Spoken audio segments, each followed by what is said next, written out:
Loh, Cina sama Rusia kok akur banget ya? Tapi Cina sama Amerika panas terus.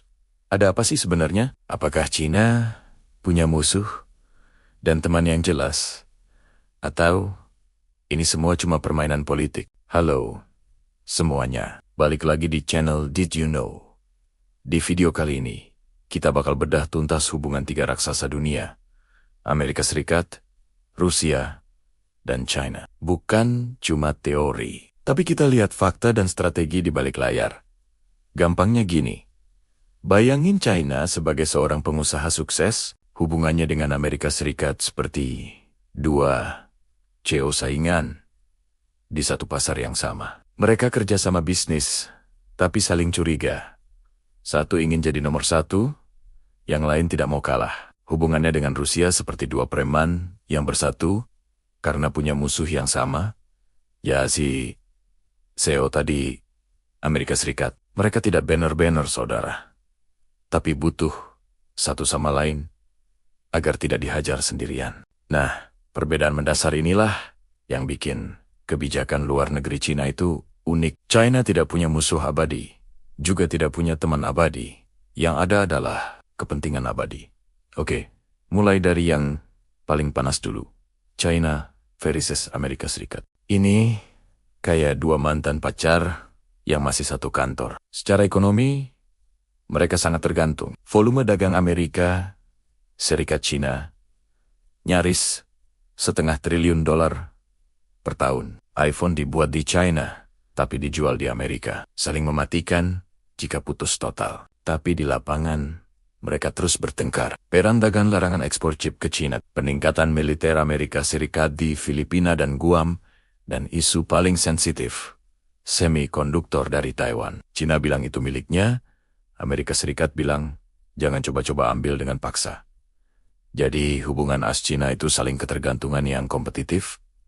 Sehat? Enggak. Putus? Juga tidak bisa. Lalu kenapa China dan Rusia terlihat begitu akur? Jawabannya sederhana. Mereka sama-sama tidak suka didikte oleh Amerika. Setelah Rusia invasi Ukraina dan terkena sanksi Barat, China menjadi penopang ekonomi utama Rusia.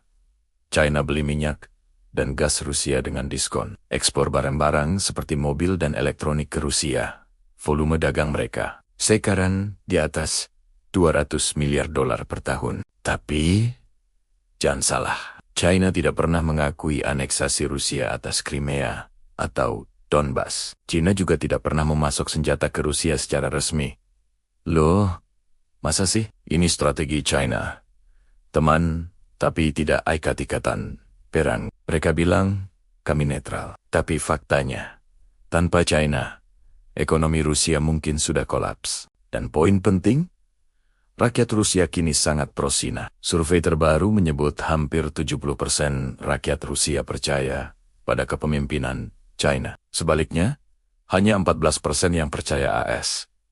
Jadi, dari semua ini, China diuntungkan di mana? Dengan Amerika Serikat, China mendapat teknologi dan pasar global, meskipun harus beradu mulut terus. Dengan Rusia, China mendapat sekutu politik di PBB dan sumber daya alam murah. Dan yang paling cerdik, China tidak pernah membuat aliansi militer formal dengan Rusia.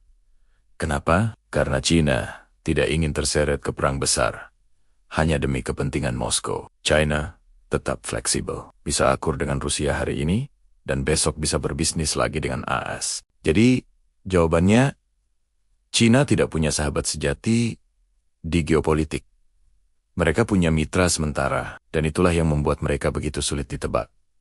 Gimana menurut kalian? Apakah China lebih diuntungkan dengan Rusia atau Amerika Serikat? Tulis pendapatmu di kolom komentar. Jangan lupa like, subscribe, dan nyalakan loncengnya biar tidak ketinggalan video seru lainnya. Sampai jumpa.